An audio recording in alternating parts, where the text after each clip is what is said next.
मिर्जापुर वापस आ गया दोस्त अपने सीजन 3 के साथ, पर ज्यादा सवाल दे रहा है और जवाब कम। क्या मुन्ना भैया के जाने के बाद इस सीरीज से फन चला गया है? चले जाने की कोशिश करते हैं Amazon प्राइम पर स्ट्रीम होने वाली मिर्जापुर सीजन 3 के रिव्यू टाइम के साथ। पर उससे पहले लाइक सब्सक्राइब कर दीजिएगा, नोटिफिकेशन घंटी बजा दीजिएगा ताकि अपडेट मिलते रहे आप लोगों को। और वेलकम टू द चैनल जो प्लेटफॉर्म है MCU, DC और फिल्मों की हर खबर का जस्ट अ रिव्यू। पहले जानते हैं मिर्जापुर सीजन 1 और सीजन 2 में क्या क्या हुआ था संक्षेप में। सीजन 1 में हम मिलते हैं त्रिपाठी खानदान से, जो है मिर्जापुर टाउन के बाहुबली। इनमें शामिल है कुलभूषण खरबंदा का किरदार सत्य आनंद त्रिपाठी, पंकज त्रिपाठी का किरदार अखंडनाथ त्रिपाठी और कालीन भैया, फैन फेवरेट दिपेंदु का किरदार फूलचंद त्रिपाठी और मुन्ना भैया। उनकी खानदानी दुश्मनी चल रही होती है शुक्ला फैमिली के साथ, जिसमें फंस जाते हैं शरद शुक्ला, अंजुम शर्मा का किरदार। इस जंग में घुस जाते हैं बबलू पंडित और गुड्डू पंडित, 12 फेम वाले विक्रांत मासी और अली फैजल रिस्पेक्टिवली। सीरीज में बहुत सारे ट्रैक्स चलते रहते हैं, पर मोटा माटी सीजन 1 के अंत तक बिगड़ैल मुन्ना मार देता है पंडित फैमिली के 2 परिवार वालों को, जिसमें शामिल है विक्रांत मैसे का किरदार और सौरागिनी गुप्ता श्रेया पिलगामकर का किरदार को। बेसिकली सीजन 1 खत्म होते होते त्रिपाठियों को इस सीरीज के विलन कम हीरो के हिसाब से साबित कर दिया जाता है, एज वो लोग एक एक करके अपना बदला लेते हैं अलग अलग ट्रैक में अलग अलग तरीके से। सीजन 2 फोकस करता है गुड्डू त्रिपाठी, अली फजल का किरदार और गोलू गुप्ता श्वेता त्रिपाठी का किरदार के बदले के साथ, जहां वो लोग मुन्ना को किसी भी हालत में मारना चाहते हैं। वही एक और ट्रैक ऐड किया जाता है जो सेट होता है बिहार में, जहां विजय वर्मा दिखते हैं डबल रोल में, जो काफी अननेसेसरी था। इस सीजन के अंत तक मुन्ना को मार दिया जाता है गोलू और गुड्डू के द्वारा। वही त्रिपाठी फैमिली के सबसे बड़े थर की बुजुर्ग कुलभूषण खरबंदा के किरदार को उसी की बहू रसिका दुग्गल का किरदार मार देती है। अब आते हैं सीजन पर, जिसका लार्जली फोकस होता है मिर्जापुर की गद्दी किसको मिलेगी, अब जब मुन्ना मर चुका है और कालीन भैया सीजन 2 के आखिरी पलों में गायब हो गए हैं। इसी के साथ कुछ और ट्रैक डाले जाते हैं, जिसे लीड कर रही होती है मरूम मुन्ना की पत्नी माधुरी देवी, एक्ट्रेस ईशा तलवार का किरदार। राजेश तैलांग जो निभाते हैं मेरे हिसाब से इस सीरीज के सबसे इरिटेटिंग किरदार गुड्डू के पिता रमाकांत पंडित का। अलग ही मर्डर केस चल रहा होता है, जहां अधिकतर सीरीज फोकस करती कि उनके साथ जेल में क्या होता है। और हाँ, वो विजय वर्मा वाला ट्रैक अभी भी चल रहा होता है, जो अभी भी मुझे अननेसेसरी लगा। यूपी में ही रहते तो अच्छा होता, बिहार जाने की जरूरत क्या थी। ये सारे अलग अलग ट्रैक सीरीज को यहाँ वहाँ बिखेर देते हैं। फोकस ज्यादा होना चाहिए था मिर्जापुर की गद्दी पर और कैसे क्राइम सिंडिकेट उसके इर्द गिर्द चलती है, पर सीरीज मिर्जापुर से यूपी पॉलिटिक्स के अंदर घुस जाती है, जेल में घुस और बिहार में भी चली जाती है। इतने सारे जगहों में जाओगे तो थक जाएगी, इसलिए कहानी थक सी जाती है।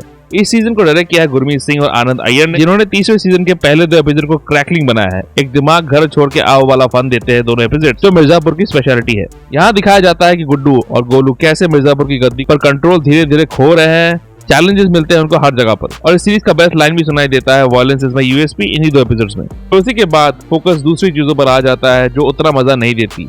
हालांकि पूरे सीजन में अली फजल के किरदार को एक बेहतरीन आंक दिया जाता है, जहां वो कैलकुलेटेड वायलेंट मैन से भस्मासुर बन जाते हैं। और शायद इस सीजन के बेस्ट डेथ सीन में भी उन्हीं का हाथ होता है, जहां वो एक भयानक अनएक्सपेक्टेड कत्ल करते हैं। अली को मार्वल नेटफ्लिक्स के पनिशर सीरीज स्टाइल में जेल फाइट करने का भी मौका मिलता है। अली ने परफॉर्म भी बढ़िया किया है, जहां उनके चेहरे को देख के लगता है अभी फटेगा बंदा। एक बहुत ही साइकोटिक परफॉर्मेंस है अली के द्वारा इस सीरीज में। वही श्वेता त्रिपाठी मिसकास्ट लगी है इस रोल में, जहां उनको ऑलमोस्ट फूलन देवी बनना पड़ता है और उनका क्यूट चेहरा उनका साथ नहीं देता। इस सीरीज की राइटिंग ने कई इंपॉर्टेंट किरदारों के साथ नाइंसाफी की है, जिसमें शामिल है पंकज त्रिपाठी का किरदार, जिनको बड़ा हल्का रोल दिया गया, और रसिका दुग्गल क्या कर रही है, क्यों कर रही है पता नहीं चलता। एक बेहतरीन एक्ट्रेस को वेस्ट किया गया है इस सीरीज में, और एक अच्छे किरदार को भी। हालांकि एक पागलपन वाला ट्रैक दिया गया है उनको, पर उसे थोड़ा ही दिखाया गया, पूरी तरह कंप्लीट नहीं किया गया उस आर्क को। इस बार गुड्डू के अलावा शाइन करने का मौका मिलता है शरद के किरदार को। अंजुम ने भी अच्छा परफॉर्मेंस दिया है। गुड्डू और शरद के बीच कन्फ्रंटेशन सीन इस सीजन के बेस्ट चीजों में से एक है, जहाँ फुल ऑन गाली गलोच डायलॉग बाजी चलती है। इस सीरीज की सबसे बड़ी प्रॉब्लम है ह्यूमर की कमी, जो पहले 2 सीजन में थी। फिर मुझे समझ में आया कि इस सीरीज की कमी क्या है, मुन्ना मसाले की कमी। दिपेंदु इतने बेहतरीन एक्टर है, जिन्होंने अपनी परफॉर्मेंस से और कॉमिक टाइमिंग से मुन्ना को अमर बना दिया है। उन्हीं की फ्रैंकनेस और पर्सनालिटी की कमी झलकती है। हालांकि अली के किरदार को इस बार इस सीजन में उस तरह किरदार देने की कोशिश की गई है, पर अली का दिपेंदु जितना स्क्रीन प्रेजेंस नहीं है। दिपेंदु कैमी करते हैं इस सीजन में एक डेड बॉडी के रूप में। वैसे विजय वर्मा वाला पूरा ट्रैक को इस बार और मेन कहानी के साथ जोड़ने की कोशिश की गई है, जो ठीक ही था। मुझे खुद ही डिसइंटरेस्टेड लगे इस सीरीज में।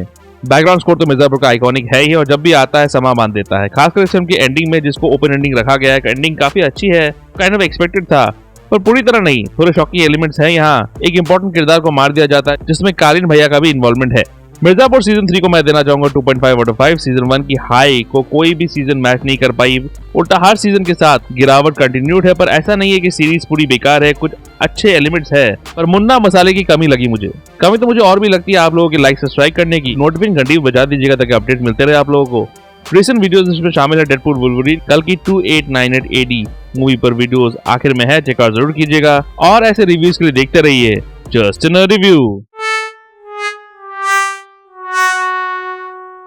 जस्ट इन रिव्यू के अपडेट्स के लिए और छोटे बड़े स्निपेट्स के लिए फॉलो कीजिए ऑन ट्विटर @ProNerdReview201 में। कू ऐप में आप मुझे फॉलो कर सकते हैं @ProNerdReview पे और प्रोनीत डायरी blogspot.com में भी आपको अपडेट्स मिल जाएंगे।